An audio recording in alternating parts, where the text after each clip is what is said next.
सभी को जय श्री राम, राधे राधे। अभी मैं आपको ये बता ही रही हूँ कि मेरे साथ क्या हो रहा है। मेरे साथ कुछ भूमाफियों ने मेरा जीना हराम कर रखा है और मैं डेली की एक वीडियो बना करके आप लोगों के समक्ष रख रही हूँ, क्योंकि मेरा कोई उद्देश्य ऐसा ही नहीं है कि मैं किसी को जलील करूं, लेकिन मेरे साथ जो हुआ है वो दुनिया को नहीं सच पता है। क्योंकि ये जो भूमाफिया होते हैं ना, ये शराफत का मास्क लगा के तो घूमते हैं, लेकिन ये सांप का ही रोल निभाते हैं। तो मेरे साथ जो इन्होंने किया है मैं आपको बताऊँगी। अभी मैंने आपको लास्ट स्टोरी बताई थी, आपने देखी भी है, कि मेरे ऊपर एक नल के चोरी का इल्ज़ाम लगा दिया था कि नल के चोरी कर लिए इसने। तो वो पुलिस ने कार्रवाई नहीं करी। क्यों? क्योंकि पुलिस को ये लगा कि लैपटॉप और फ्रिज इम्पोर्टेड सामान जो थे वो अभी अंदर थे, क्योंकि जिन्होंने मकान सेल करा था वो अपना आधा सामान ले गए थे दिल्ली और आधा अभी रुका था। तो वो दूसरे चक्कर में दूसरा राउंड दिल्ली से जो लगेगा तो हम दोबारा सामान ले जाएंगे, वो इस चक्कर में थे। तो इनने के चोरी का इल्ज़ाम लगाया। पुलिस ने कोई एफआईआर दर्ज नहीं करी, भाई नल के तो चोरी हुए, कौन सा इंपॉर्टेंट सामान चोरी हो गया। और मजे की बात देखो, गंगा विहार में जितने भी कैमरे लगे हुए हैं, कि पूरी कॉलोनी में कैमरे लगे हुए हैं, ज़्यादातर, मेरे यहाँ तो नहीं है, ज़्यादातर लगे हुए हैं, तो वो सबके कैमरों के फोकस भी मेरे मकान पे हैं। अब मैं ये जानना चाहूँगी कि आप लोग मेरी सुरक्षा कर रहे हैं या मुझे आतंकवादी समझते हैं, बताएं। मैं ये जो कोई मेरी वीडियो देख रहे हैं, ये प्लीज़ आगे सरकार तक पहुंचा दे तो बहुत मेहरबानी है आप भाई लोगों की। क्योंकि ये कैमरे मैं कंप्लेंट भी करने जाती हूँ सप्तऋषि चौकी हो गई या कहीं भी किसी पुलिस डिपार्टमेंट में गई हूँ, तो वो कैमरे मेरे ऊपर से हटाए नहीं जाते। क्या माजरा है? तो कैमरे में भी वो चोर नहीं था। अब जिसके भूमाफिया के पास खुद के पास चाबी हो और वो खुद ही नल के उतरवा रहा हो और एलिगेशन हमारे पे लगा रहा हो, तो पुलिस क्या करेगी? क्या पुलिस को नहीं पता? क्योंकि सप्तऋषि चौकी में तो मैं इतनी बार रियल में शिकायतें लेके गई हूँ तो वो लिखी नहीं जा रही है, लेकिन एक इस आदमी की लिखी जाती है, तुरंत आ जाती है पुलिस। ये जाएगा तो तुरंत आ जाएगी, ये जाएगा तो तुरंत आ जाएगी। क्यों भाई, आखिर है क्या माजरा? खैर छोड़ो। जब इसने देखा कि पुलिस में तो कुछ हुआ नहीं, तो इसने एक हफ्ते बाद एक और प्लान बिछाया किसी के माध्यम से। वो माध्यम क्या था कि पार्क है मेरे घर के पास 2 कदम पे, तो वहाँ पार्क में एक का घर है, सिर्फ एक ही घर है वहाँ पर पार्क में, वो भी तो वो तो घर की खिड़की है, विंडो बड़ी सी, वो पार्क के साइड की तरफ है। तो हुआ क्या कि उस घर की महिला आई, और वो महिला बुज़ुर्ग है, मेरी दादी की उम्र की है।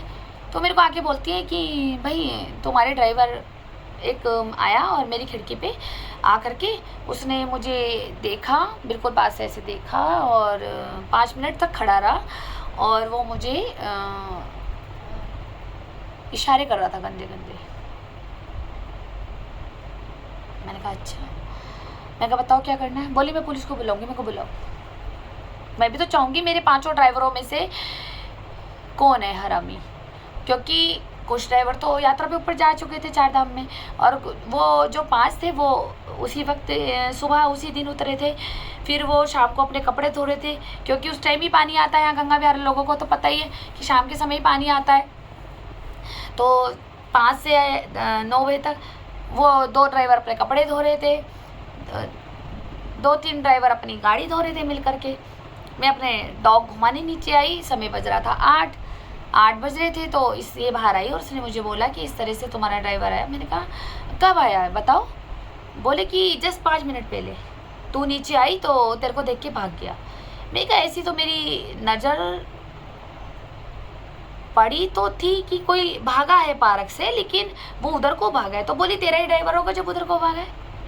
अच्छा, तो मैंने कहा आप पहचानती हो? बोली कि नहीं, शक्ल तो मुझे नहीं इतनी दिखी, क्योंकि मैं तो बुज़ुर्ग हूँ और चश्मा मैंने लगाया नहीं था, तो मेरे को इतना पता है उसने काले रंग की बनियान पहनी हुई थी और यहाँ पे कोई उसका टैटू था।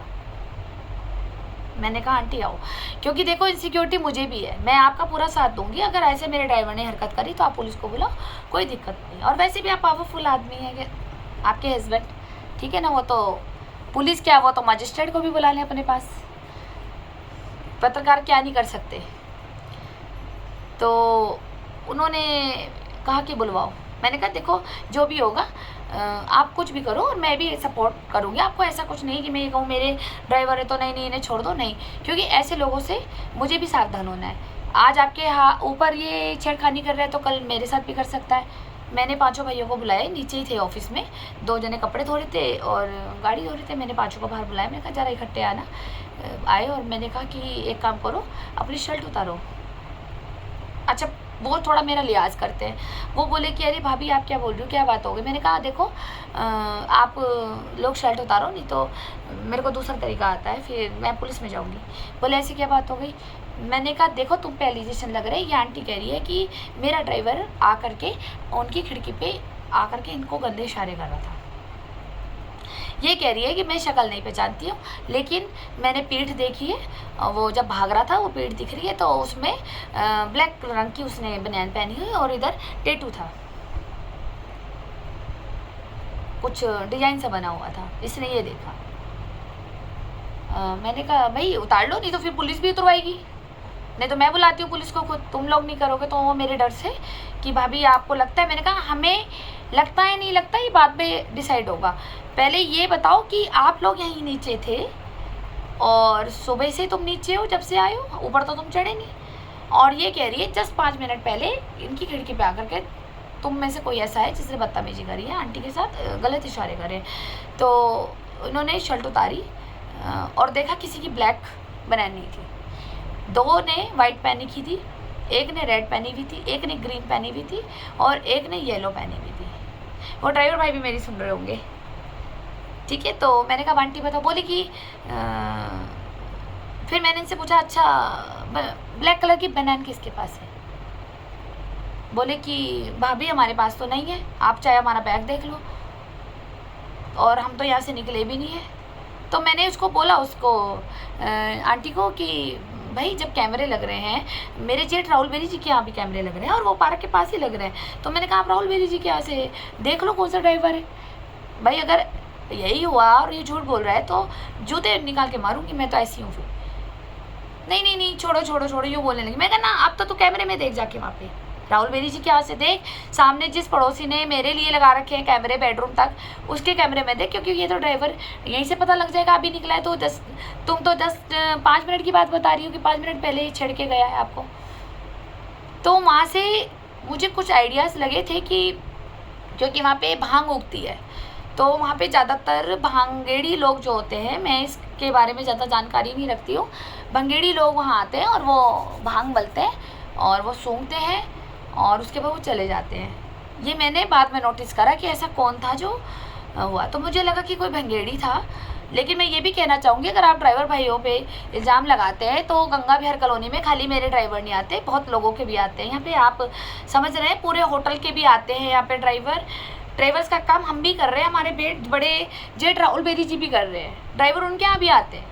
और ड्राइवर सारे आश्रम में भी आते हैं, यहाँ पे गंगा विहार कॉलोनी में होटल है, आश्रम है, सब जगह आते हैं। पता नहीं कौन सा ड्राइवर था जो आया और वहाँ पे शायद वो भांग मलने ही आया हो, पर आंटी जी को गलत सूचना मिल गई अपना आप ही की माइंड में कि मुझे देख रहा था। हो सकता है बुढ़ापे का है या सर, और कुछ नहीं है।